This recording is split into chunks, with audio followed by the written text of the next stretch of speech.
보겠습니다. 사무엘상 26장이고요.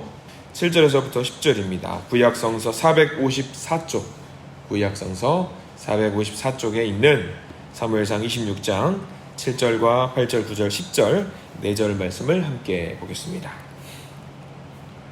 네, 우리 7절 같이 읽겠습니다. 7절입니다. 다윗과 아비새가 밤에 그 백성에게 나아가 본즉 사울이 진영 가운데 누워 자고 창은 머리 곁 땅에 꽂혀 있고 아브넬과 백성들은 그를 둘러 누웠는지라. 아비새가 다윗에게 이르되 하나님이 오늘 당신의 원수를 당신의 손에 넘기셨나이다. 그러므로 청하오니 내가 창으로 그를 찔러서 단번에 땅에 꽂게 하소서. 내가 그를 2번 찌를 것이 없으리이다 하니 다윗이 아비새에게 이르되 죽이지 말라. 누구든지 손을 들어 여호와의 기름 부음 받은 자를 치면 죄가 없겠느냐 하고 다윗이 또 이르되 여호와께서 살아 계심을 두고 맹세하노니 여호와께서 그를 치시리니 혹은 이르거나 또는 전장에 나가서 망하리라. 아멘. 오늘 말씀 가운데 하나님의 은혜가 넘치기를 간절히 기도합니다. 자, 우리 가슴에 손을 얹으시고 따라서 하시기 바랍니다. 하나님의 은혜가 지금 저에게 임하기를 기도합니다. 손을 펼치시고요. 하나님의 은혜가 여러분에게 넘치기를 기도합니다. 아멘. 하나님의 은혜가 우리 가운데 넘치기를, 오늘 하루 가운데 넘치기를 간절히 소망합니다. 자, 오늘 사무엘상 26장 말씀을 보게 됩니다. 사무엘상 26장은요, 이제 드디어 사울과 다윗의 관계가 어느 정도 정리가 되는 장이라고 우리가 보시면 될 것 같습니다. 다윗이 왕이 되는 과정을 보면은 그런 생각을 할 때가 있어요. 하나님의 사람, 하나님의 백성, 하나님께서 사용하시려는 사람은요, 오랜 시간 훈련을 좀 받아야 되는 것 같다라는 생각이 듭니다. 우리는 사실 늘 기도하잖아요. 하나님, 제가 이런 기도를 드립니다. 하나님, 저런 기도를 드립니다. 이런 기도 저런 기도 드릴 때 하나님 도와주세요, 도와주세요 하면은 우리가 바로 그 응답을 받으면 얼마나 좋을까 생각을 할 때가 많이 있어요. 근데 우리가 기도를 할 때 보면은 하나님께서 그 응답을 바로 이루어 주지 않는 경우가 대부분인 것 같습니다. 그때 실망하지 마십시오. 아마 하나님의 때와 하나님의 방법은 우리가 알 수 없지만 하나님께서 그 과정을 통해서 우리를 훈련시켜 나가는 것이라고 믿으시기를 바랍니다. 그것을 사용하게, 하나님께서 사용하시기에 충분한 사람이 될 수 있도록 사람들을 차곡차곡 만들어 가시는 과정이에요. 우리가 바라는 대로, 사울은 어떤 사람이냐면, 사울은 우리가 바라는 대로 바로 기도에 응답된 사람이었어요. 이스라엘 백성들이 하나님 도와주세요, 하나님 인도해 주세요 했을 때 알았다, 바로 들어줄게 라고 해서 옛다 하면서 던져준 게 사울입니다. 그렇게 하나님의 뜻이 바로 응답된 것처럼 그들의 가운데 왕이 세워졌을 때 어떻게 됐냐면 사람들이 많이 힘들어했어요. 어려웠습니다. 하나님은 말씀하셔요. 뭐라고 말씀하시냐면 천천히 가자, 차근차근 가자, 한 계단 한 계단 가자, 조금 더 우리가 만들어져야 된다라고 말씀하시면서 천천히 가기를 원하시는데 사울은 그게 아니었습니다. 하나님 무슨 말씀이세요? 지금입니다. 바로 지금 당장 이루어주세요.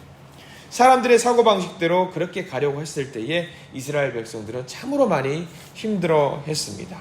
그런데 우리가 사무엘상 26장까지 왔을 때 한번 봐야 됩니다. 지난 시간을 쭉 보면서 다윗이 왕으로 세워져 가는 그 과정을 좀 보실 필요가 있어요. 차곡차곡, 비록 힘들고 더디고 어려웠지만 차곡차곡 만들어지는 그 왕의 과정. 사무엘상 26장까지 왔는데도 아직까지 이스라엘의 왕은 누구냐면 사울입니다. 사울이에요. 하나님이라면 반드시 분명히 그 백성을 위해서 단박에 이것들을 바꾸어 주실 수도 있었습니다. 그런데 한순간에 갑자기 세워진 이 사울이 망해가는 과정을 우리가 천천히 보게 되잖아요. 근데 반대로 하나님이 다윗을 신중하게 세우시는 그 방법도 봐야 됩니다. 어떤 것이 맞는 길인지 다윗이 천천히 세워지는 이 스토리를 보면 우리는 쉽게 알 수 있습니다. 세상에도 마찬가지예요. 한 번에 뭔가 만들어지는 그 일이 쉽게 가는 것처럼 보일 때가 많습니다. 사람들은 말합니다. 우리 쉽게 가자, 쉽게 가자. 아니 뭐 한 번에 쉽게 가도 되지 않냐라고 말을 하지만 한 번에 세워져서 망하는 일들이 많이 있습니다. 욕심대로 욕심껏 살아서 욕심을 이루는 것 같지만 그 욕심이 만천하에 드러나서 그 욕심으로 망하는 경우들이 굉장히 많이 있습니다. 그래서 우리는 잘 기억해야 합니다. 빨리 가는 것보다 바르게 가야 되는 그것이 우리에게 가장 필요한 하나님의 방법임을 알고 하나님의 방법을 제 가운데 우리 가운데 만들어 주십시오, 펼쳐 주십시오라고 기도할 수 있는 저와 여러분들이 되시기를 부탁을 드립니다. 자, 오늘 26장 말씀은요, 사울에게 또 다른 제보가 들어오면서 말씀이 시작을 합니다. 그래서 이 제보에 응하는 마음으로 3,000명의 군사를 세워서 다윗을 잡으러 갑니다. 3절 말씀 한번 볼까요? 3절 말씀에 이렇게 기록이 되어 있습니다. 같이 한번 읽습니다. 3절입니다. 사울이 광야 앞 하길라 산 길가에 진치니라. 다윗이 광야에 있더니 사울이 자기를 따라 광야로 들어옴을 알고. 자, 여기 우리 밑줄을 그어야 될 부분이 있어요.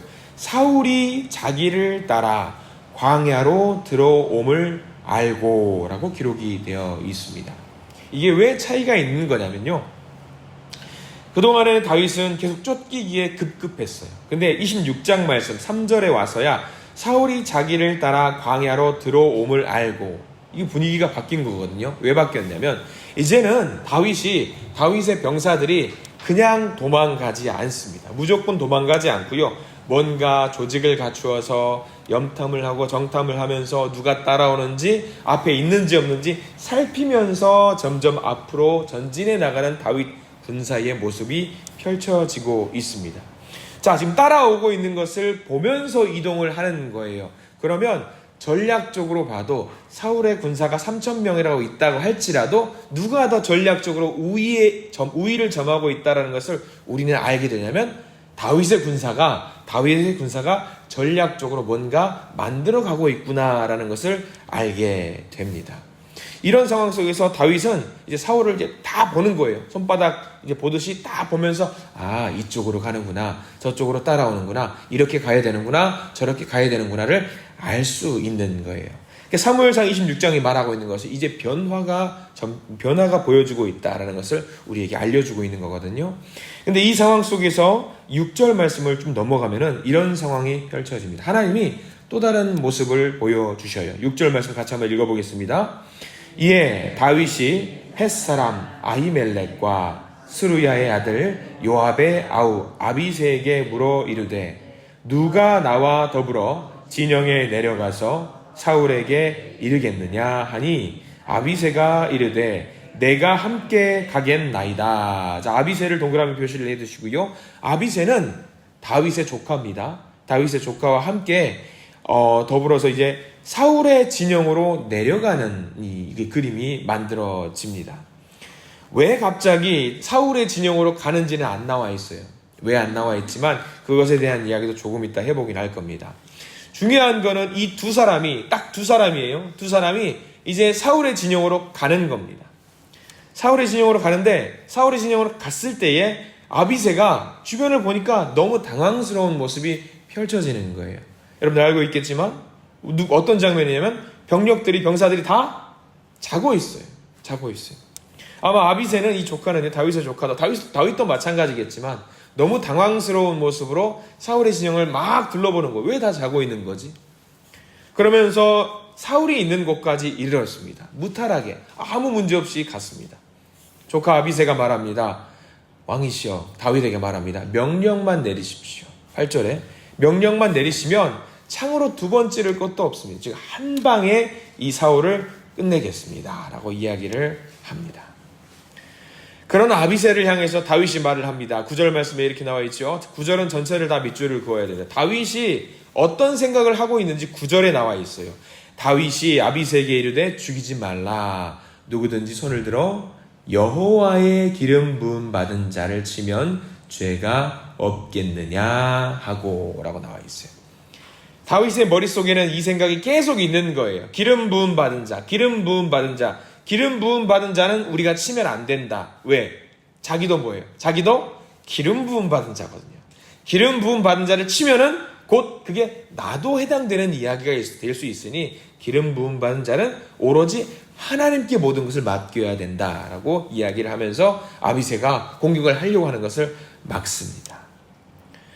다윗의 마음이 오히려 더 아비새보다 부글부글했을 거예요. 여기서 사울을 잡으면 모든 것이 정리가 되고 끝납니다. 왕이 될 수 있고 도망 다니지 않아도 됩니다. 그런데 그렇게 하지 않습니다. 여호와의 기름 부음 받은 자는 하나님께서 하실 거다. 우리가 할 일이 아니다. 다윗은 끝까지 그 한 가지 가치, 기름 부음 받은 자, 그 이야기에 집중하면서 하나님께서 하실 일을 하나님의 몫으로 두어야 됩니다. 우리가 할 일은 우리가 해야 된다고 말을 하고 있습니다. 자, 그래서 10절 말씀에 다윗이 그렇게 이야기를 합니다. 10절 말씀 같이 한번 읽어볼까요? 10절입니다. 다윗이 또 이르되 여호와께서 살아 계심을 두고 맹세하노니 여호와께서 그를 치시리니 혹은 죽을 날이 이르거나 또는 전장에 나가서 망하리라. 그렇습니다. 하나님의 방식으로 하나님께서 하신다라는 것을 우리는 바로 앞에 있는 25장 말씀에서 우리는 배운 바가 있습니다. 자, 25절 한번 잠깐 점검해 볼까요? 우리 25절 때 한 사람을 만나보았죠. 어리석은 사람. 성경 안 보셔도 아셔야 되는데 지난 시간에 우리가 봤던 사람 이름 기억하시죠? 나발이라는 사람이 있습니다. 나발의 말뜻이 뭐였다고요? 바보였습니다. 외우기 쉽죠? 이 나발이라는 사람 봤어요. 사람은 용서했다고 할지라도 하나님의 뜻과 하나님의 방식으로 이 나발을 하나님께서 벌을 주셨던 것을 우리가 기억을 해야 돼요. 예, 다윗은 그거예요. 하나님께서 하실 일은 반드시 하나님께서 하실 것이다. 다윗의 고백이 그것입니다. 하나님께서 다윗, 자기를 세웠으니 하나님의 방식으로 자기를 세우실 것이다. 우리도 늘 이런 생각으로 살아야 돼요. 하나님의 방식으로 나를 하나님의 자녀로 세우셨으니 하나님의 방식으로 나를 하나님께서 세우실 것이다. 오늘 하루의 삶도 그렇게 해주실 겁니다. 하나님의 방식으로 나를 세우실 것이고 하나님의 방식으로 나를 인도하실 것이다. 하나님께 모든 것을 맡기는 마음으로 다윗과 같은 마음으로 나가면요, 하나님은 반드시 우리 가운데 역사하시는 분임을 믿으시기를 바랍니다. 가장 중요한 것은요, 다윗처럼 하나님을 의지하는 거예요. 하나님을 의지하는 게 가장 중요합니다. 다윗 스스로도 할 수 있어요. 지금 이 상황쯤 되면은요, 무기를 들고 있습니다. 자기 스스로 모든 것을 할 수 있습니다. 그러나 다윗은 그렇게 하지 않았습니다. 하나님께 맡겼습니다. 하나님을 의지했습니다. 반드시 하나님을 믿고 하나님을 의지하시는 저와 여러분들 되시기를 간절히 축원합니다. 자, 여기서 궁금해지는 것이 하나 있습니다. 이야기 같은 거예요. 다윗이 왜 거기 들어갔을까? 왜 다윗은 거기 가면 죽을 걸 뻔히 알면서도 거기 굳이 사울의 진영으로 들어갔을까? 목숨을 걸고 아비새를 데리고 단둘이 왜 갔을까? 한 목사님께서 사무엘상 26장 말씀을 묵상하시면서 그런 것이 아닐까 조심스럽게 상상해 보시는 것을 들었습니다. 뭐냐면 우리 전쟁 영화 같은 것을 보면 그렇습니다. 보세요. 3,000명쯤 되는 군사가 있어요. 거기에 중앙에 있는 적진의 수장을 만나러 본부에 들어가려면 들어갈 수 있을까요? 없을까요? 우리 일반적인 상식으로는 못 들어갑니다. 절대 못 들어갑니다. 몇 명의 겹겹이 병사들이 에워싸고 있는데 무탈하게 본부까지 들어간다는 것은 사실 말이 안 되는 거예요. 근데 딱 한 가지 경우가 있어요. 거기까지 무탈하게 들어갈 수 있었다라고 하는 것은 어떤 경우냐면 함정일 경우에는 그게 가능해요. 자연스럽게 들어올 수 있도록 함정으로 만들었을 때는 가능합니다. 그러면 다윗과 아비새가 함정에 빠졌다고 우리가 생각을 하면 그래 정중앙까지 사울까지 있는 데까지 갈 수 있었겠다 상상을 할 수 있는 거예요. 그러면 여기서 단어 하나만 바꾸면 우리가 이게 놀라운 경험이 됩니다. 함정이라는 단어를 이런 단어로 바꾸면 우리가 이해돼요. 시험이라는 단어로 생각을 해보십시오. 시험이라는 단어. 누가 주신 시험일까요? 누가 판 함정일까요? 함정이라고 생각하지 마시고 누가 판 시험이라고 생각하면 우리가 이 내용이 사무엘상 26장 이해가 되냐면 하나님이 주신 시험이라고 생각하면은 다윗과 아비새가 그렇게 들어갈 수도 있었겠다. 누가 주신 시험? 하나님이 주신 시험이라고 하면 이게 이해가 되는 거예요. 하나님이 주신 시험, 나를 믿고 있는지 다윗으로 말미암아서 마지막 시험을 주신 거라고 생각하면은 우리가 이 장면이 너무 큰 은혜가 되는 거예요. 나를 믿고 있는지, 다윗 네가 마지막으로 내가 너에게 시험을 줄 텐데 나를 신뢰하고 있는지 확인해 보고자 하는 그 시험, 마지막의 시험. 왜 우리가 이것을 이해할 수 있냐면 12절 말씀을 보시면은 은혜가 되는 말씀이 있어요. 12절 말씀 한번 펜을 들고 저를 따라서 쭉 읽어보시죠. 저를 따라서 한번 보시기 바랍니다. 제가 읽어드리겠습니다. 다윗이 사울의 머리 곁에서 창과 물병을 가지고 떠나가되 아무도 보거나 눈치채지 못하고 깨어있는 사람도 없었으니 이는 여호와께서 그들을 깊이 잠들게 하셨으므로, 거기 밑줄 그으십시오. 깊이 잠들게 하셨으므로, 여호와께서 그들을 깊이 잠들게 하셨으므로 그들이 다 잠들어 있었기 때문이었더라. 하나님께서 깊이 잠들게 만들어 놓으셨다. 근데 여기서 제가 왜 밑줄을 그어두라고 말씀드렸냐면, 깊이 잠들게 하셨으므로, 히브리 원어가 재밌어요. 이 원어를 우리가 조금 알면 이해가 되는데, 이 말이 어디서 사용하는 말이냐면 창세기 2장에 보면은 아담을 재우는 장면이 나옵니다. 하나님께서. 그리고 아담으로 하여금 갈비뼈를 뺄 때 사용할 때 그 단어가, 이 깊이 잠들게 했던 단어가 같은 단어를 써요. 자, 여러분들 살면서 우리가 수술 한 번씩 경험해 보셨을 거예요. 수술 경험할 때 여러분들 어떻게 합니까? 제일 먼저 하는 게 뭐예요? 병원 가면 마취를 합니다. 마취를 하지 않고 수술을 하는 경우가 물론 있을 수도 있겠지만 거의 병원에 가면 그렇게 치료를 받아요. 그럼 마취를 하면은 마취하는 동안에 통증을 느껴요, 못 느껴요? 못 느낍니다. 네. 못 느껴요. 무슨 마취가 깨야지 느끼는 거예요. 마찬가지입니다. 하나님께서 재워주셔, 갈비뼈를 뺄 때쯤 되면은요, 혼수 상태를 만드신 거예요. 하나님이 다윗으로 혼수 상태를 만드신 거죠. 지금 똑같이 사울의 군사 3,000명이 혼수 상태가 되어버린 거예요. 이거는 약간 기적이에요, 기적.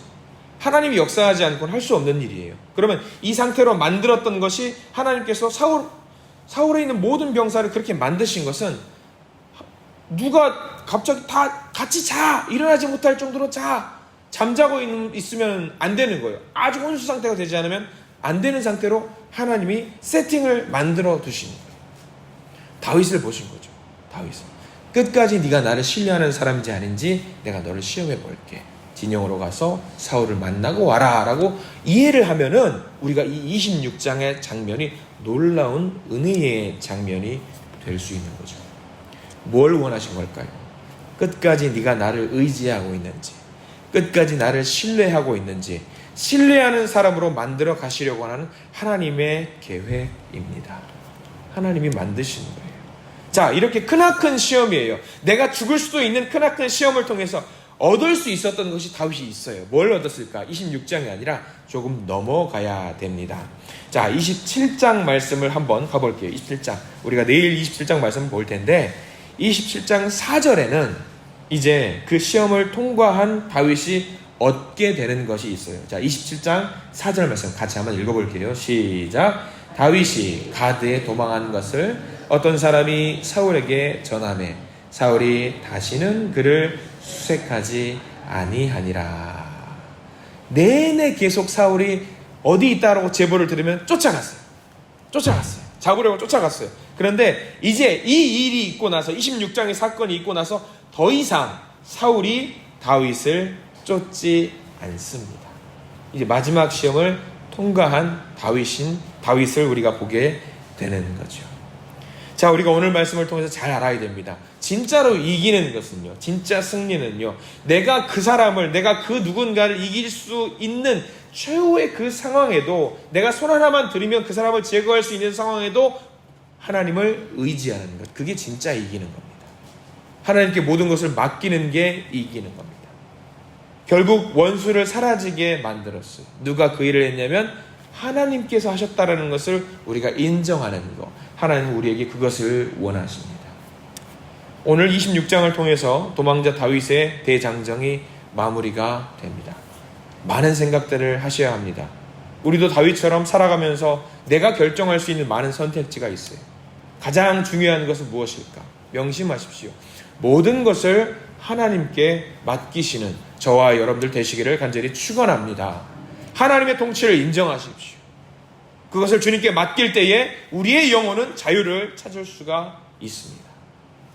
하나님의 방법대로 우리의 모든 고통과 아픔과 고난과 슬픔을 맡기시기 바랍니다. 그때 하나님은 우리를 통해서 비록 더디지만 이 모든 과정을 해결해 나갈 수 있는 수순으로 우리를 인도해 주실 줄 믿습니다. 그때 우리가 하나님의 백성이 될 수 있고요, 하나님이 주신 생명을 마음껏 누릴 수 있는 거룩한 백성이 될 수 있습니다. 오늘 하루를 통해서 그것을 누리시는 저와 여러분들 되시기를 간절히 소망합니다. 기도하겠습니다. 주님, 다윗은 한순간에 왕이 되지 못합니다. 단번에 모든 것을 해결하지 못합니다. 그러나 차츰차츰 하나님은 다윗을 하나님의 사람으로 만들어 가십니다. 하나님의 방식으로 하십니다. 오늘 우리도 마찬가지로 살아가면서 많은 힘든 일이 있고 쉽게 무언가 해결이 되지 않고 어려운 일이 있는 것 같지만 하나님께서 그 가운데 계시고 하나님께서 일하시고 하나님이 통치하시면 하나님의 방법으로 하나님의 때에 우리를 반드시 높이실 줄 믿습니다. 우리의 손으로 하기보다는 먼저 하나님께 묻는 우리가 될 수 있도록 도와주시옵소서. 주님의 인도하심 속에서 넘치는 기쁨을 누리는 우리 모두가 될 수 있도록 도와주시옵소서. 선물로 주신 오늘 하루의 삶, 주님께서 역사하시는, 주님께서 주관하시는 아름다운 역사가 우리 가운데 펼쳐질 수 있도록 저희들을 인도하여 주시옵소서. 예수 그리스도 이름으로 간절히 기도드립니다. 아멘.